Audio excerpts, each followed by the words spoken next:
En 2007 ejecutaron en esta esquina, donde está esa gente ahí, abajo de ese árbol, a 3 personas: Palomino, Magaña y el Raya. A mí me habló Arturo N., que estaba internado en el Cerezo por tentativa de homicidio. Había sido este cuate secretario particular de Guillermo Mercado Romero. Y me dice, Martín, me dice, ponte usado, me dijo, porque va a haber algo interesante más tarde. Vienen de San Lucas unas personas para tumbar al Palomino y al Magaña. Parece ser que lo vienen siguiendo de allá, me dice. No, pues muchísimas gracias, Arturo. No le creí. Más tarde, ya oscureciendo, me vuelve a hablar. O ya estaba oscuro, no sé. Yo me pongo a hacer cosas allá en la casa y no mido el tiempo. Entonces me dice, ¿sabes qué? Me dice, ya los traen cortito, me dijo. Ya dieron vuelta ahí por las Marcas de León y Abasolo, la Palapa de Castillo, y cualquier ratito se van a oír los trancazos. Órale, le dije, ahorita voy para allá. Mentira, yo seguía haciendo lo que tenía que hacer. Otro día, efectivamente, me enteré, o en la noche, ya tarde, muy noche, que habían tumbado a estos cuates aquí. Y pues bueno, antes habían tumbado a otros cuates, ¿no? Y pues bueno, aquí lo que me trae en esta ocasión es que de inicio, en un trabajo de investigación policíaca que hice, se inicia aquí precisamente, aquí a un lado del banco BVA, porque nos dice el expediente del caso Jonathan que Gary Gaines Hidalgo se vino para acá, que aquí estuvo con otras personas. Y sí, yo trato de investigar sobre ese asunto y veo al Antonio, el dueño del lugar. Trabajaba ya en ese entonces en la Procuraduría. Había sido él secretario particular del Chorizo, en la Secretaría General de Gobierno. Y le dije lo que había sucedido, no lo que andaba investigando. Y le dije, ¿sabes qué onda? Ahí en tu bar. Dice, sí, me dijo.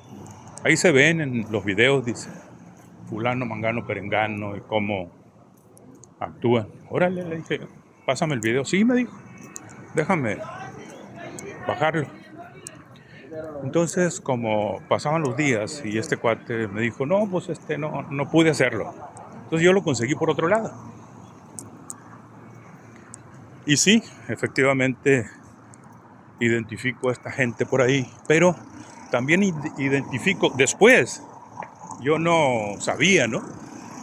Después identifico a un ignoto, le vamos a poner ignoto por el momento, que dijo, estando él detenido en el Cerezo,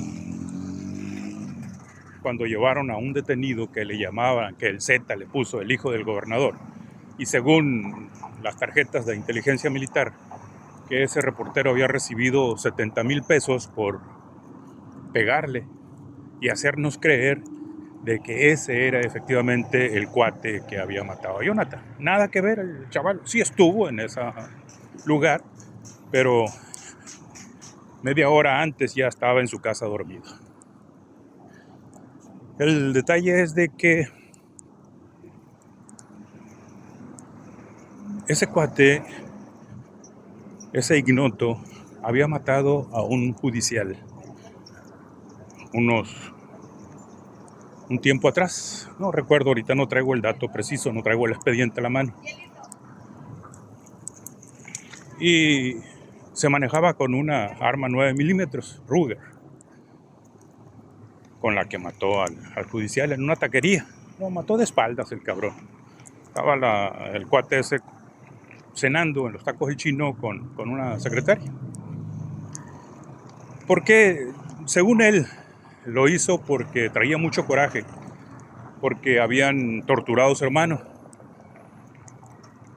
porque andaba vendiendo unos lentes y lo agarraron, los lentes eran robados, y lo hicieron hablar porque participaron en el intento de secuestro de un médico, por ahí por la Ramírez y Reforma, creo.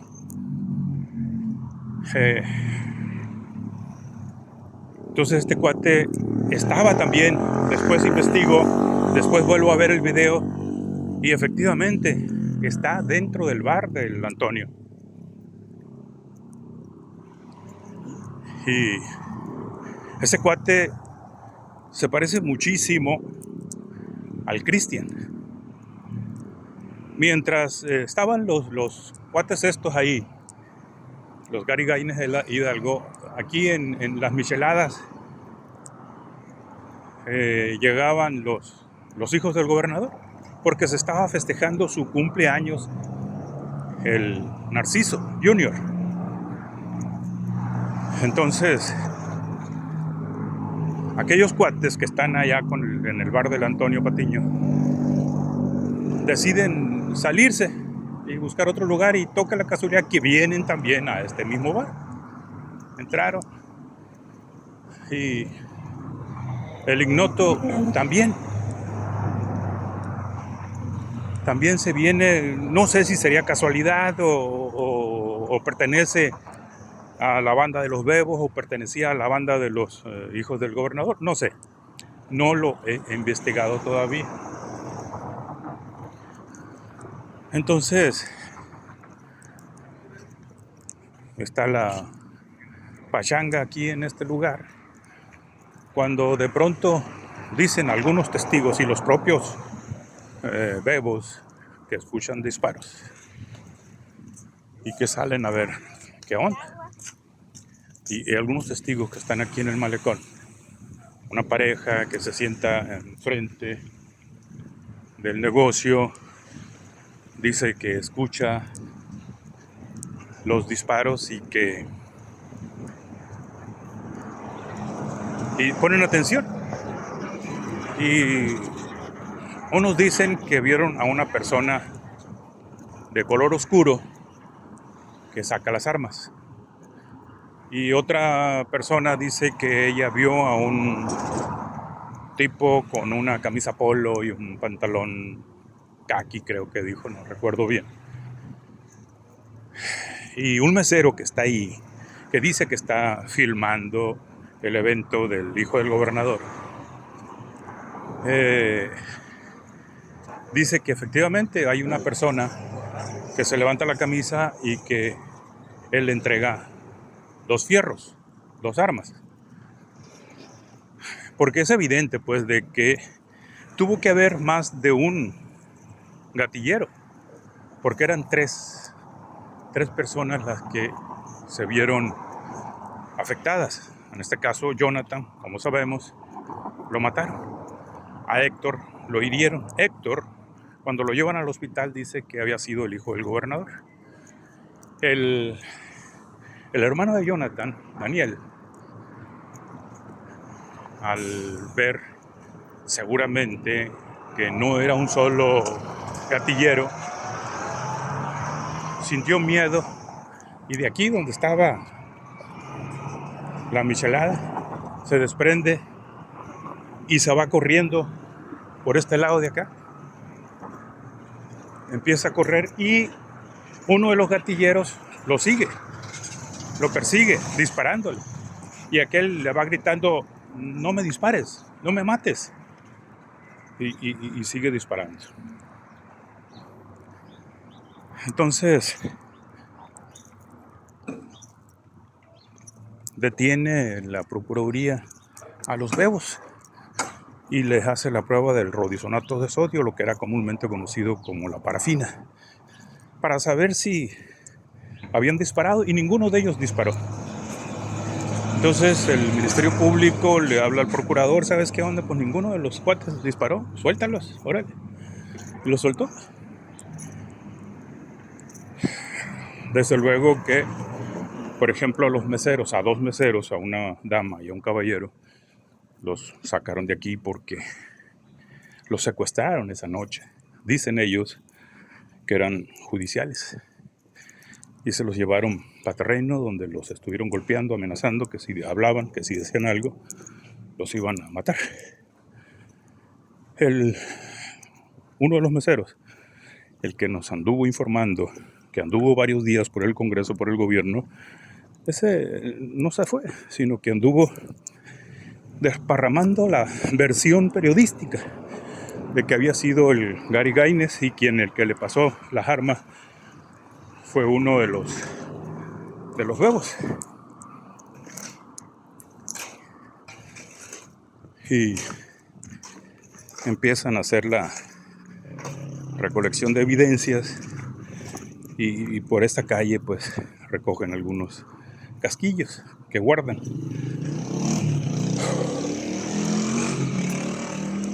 Lo mismo que la bala que acabó con la vida de Jonathan, también es parte del caudal de evidencias. Y aquí en la esquina vive un extranjero, o vivía, no sé si será viviente, que tenía su cámara de video. Y en la cámara de video se ve cuando pasan corriendo el gordito ese atrás de Daniel. Y en la corretiza pues deja caer una gorra, se le cayó la gorra. El cuate luego que ya llegó a esta zona, empezó a caminar para regresarse al lugar donde había dejado estacionado su pickup, en donde estaba la escuela 18 de marzo. Y pues cuando llega detenido Daniel, el hijo del gobernador que dice el Z, dijo él, ¿y por qué lo trae? Si yo fui el que tumbó a Jonathan. Entonces, esa versión, ese dicho llega a oídos de las autoridades penitenciarias y pasan el dato a la Procuraduría.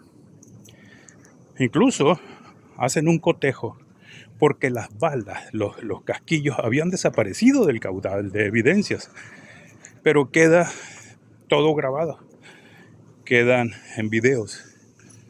Entonces uno de los peritos coteja las balas con que mataron al Ministerio Público, ya con el chino, con las que encontraron que fueron disparadas en la michelada y en el camino.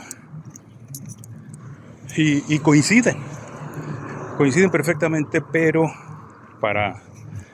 seguramente para que no se caiga una información, una verdad jurídica, pues tienen que presentarla físicamente. Pero aún así, cuando ya la autoridad dice, no, pues sí, son las mismas armas, es la misma pistola, porque al ignoto lo detuvieron. Y cuando lo detuvieron encontraron la 9 milímetros y cotejaron la 9 milímetros con las balas con que mataron al ministerial. Y coincidían. Pero como ese cuate era cuñado del dueño de un partido político y de una asociación religiosa, pues contó con todo el apoyo, ¿no?, de la autoridad para que le obsequiaran un amparo y salir libre. Cuando iba a salir libre, el perro Castro, el sobrino del gobernador, lo estaba esperando allá afuera. No sé para qué lo estaba esperando. El cuate dice nada más, la persona que lo entrevista dice nada más que ese día estaba el perro Castro esperándola afuera. Y ese día fue cuando lo mataron. Bueno, le dispararon al perro y mataron a su acompañante, y el perro se murió 2-3 días después por el montón de balas que le dejaron caer. El perro Castro era parte de la banda que tenía aquí, llena de miedo, de terror a la paz. Y parte también de la banda de los Bebos. Un hermano de él es el que lo comandaba. Incluso, como había sido también parte de los detenidos, el papá anduvo en la marcha con el papá de Jonathan, pues exigiendo la verdad, porque ellos sabían que sus hijos no habían participado en el homicidio, que habían estado ahí, sí es cierto, pero, por ejemplo, el papá de Jonathan en el programa de Miguel Ángel Ojeda otro día dijo claramente que había sido el hijo del gobernador, no dijo quién. Entonces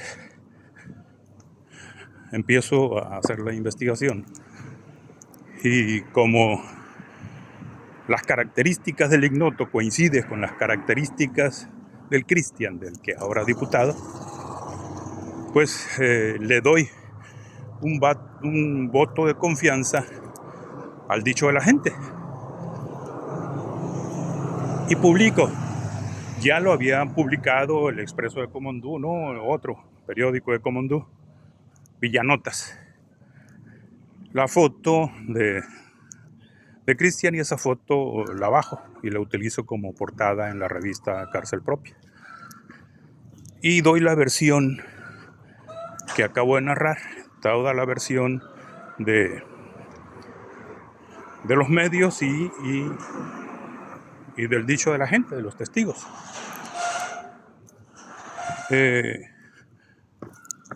Aún no sabía pues la existencia del ignoto. Incluso en Colectivo Pericú dijeron que había sido un sobrino del gobernador. Y hubo mucha confusión. Así es siempre que sucede un evento público, como en el caso de Colosio, ¿no? El cuate que está en el bote no fue el que lo mató. Pero bueno, esa es otra historia que viene narrada en otra videocolumna o audiocolumna, como le quieran llamar, pero es parte de una narrativa terapéutica, catártica. Y este cuate, repito, venía y aquí dio vuelta el 16 de septiembre para ir a recoger su vehículo donde lo había dejado estacionado. Ese pick-up aparece también en las videocámaras y es el mismo que le decomisaron cuando lo detuvieron en su casa, allá en de Espanto, dice la Villas del Encanto, ¿no? Junto con el fierro. Y efectivamente un arma de esa naturaleza tiene la capacidad para hacer hasta 16 disparos, me parece, no recuerdo bien. ¿Por qué? La gente escuchó muchísimos disparos. Nunca se pudo acreditar que haya habido una segunda arma. Incluso el Ministerio Público lo dice en una entrevista que le hacen a Cuauhtémoc Morgan y otra persona ahí, creo que era del Peninsular, no recuerdo. Él incluso niega la presencia de los hijos del gobernador en las micheladas esa noche. Pero cuando, después de que publica el Pancho Sánchez y más Rodríguez el dicho del ignoto, del cuate que viene y recoge su vehículo aquí, aquí lo había dejado, hace la declaración Samgar, que fue el primer Ministerio Público que conoció el asunto, y el procurador Palemón, de que ya tienen esclarecido el asunto. O sea, ya estaban a punto de solicitar o solicitaron quizás el ordenamiento del juez para detener al ignoto. Pero a la semana siguiente de que Samgar hace la declaración, aparece una manta, una narcomanta, diciendo que había recibido 5 millones de pesos junto con Viviano, el director de la judicial, por la plaza. Y desde luego que eran mentiras, ¿no? Pero justificaron, sembraron el terreno para ir y matarlo cuando iba llegando a su casa. Entonces, Palemón se da cuenta pues de que está sentado en un barril de pólvora y le pide a Marcos Covarrubia la renuncia y también se va. Pero sucede de que 2 meses después, o poquito menos de los 2 meses después de que mataron a Samgar, mataron al ignoto ahí en un callejoncito ahí por la Colosio, entre Ramírez y Altamirano. Incluso lo remataron. El asesino fue y le dio el tiro de gracia, ¿no? Para estar plenamente convencido de que se había muerto. Y así ya el detalle es de que por querer arreglar las cosas muchas veces se exhiben ellos solos. Si por ejemplo hubieran detenido al ignoto, lo hubieran encarcelado, hubieran presentado las pruebas que tenían, los hijos del gobernador estuvieran libres de toda culpa. Pero ese hecho de que los hayan asesinado a los dos después de las publicaciones, surge la sospecha de que pudieron haber sido ellos o pudieron haber sido sus adversarios políticos para que no se demostrara que no habían sido los hijos del gobernador. El detalle es que decía hace rato cuando inició esto, que cuando matan a Palomino, al Raya y a Magaña, los cuates encapuchados, dice la versión oficial, vienen en su vehículo por esta 16 de septiembre y lo dejan estacionado o abandonado en la misma 16 de septiembre, pero hasta la altura de la calle Ramírez. Y de ahí se bajan y caminan por la Ramírez hacia la Comisión Federal de Electricidad. Ahí se alcanzan a ver todavía en las cámaras del Hotel Acuario. Y lo raro, lo extraño, es que después los afectados, el propio Héctor, el propio Daniel, el propio papá de Jonathan, no confirmaron el dicho primero de que había sido el hijo del gobernador. Y pues bueno, es un asunto muy interesante. Lo que no he sabido es si el ignoto, repito, trabajaba para los Bebos o trabajaba para los hijos del gobernador. ¡Ánimo!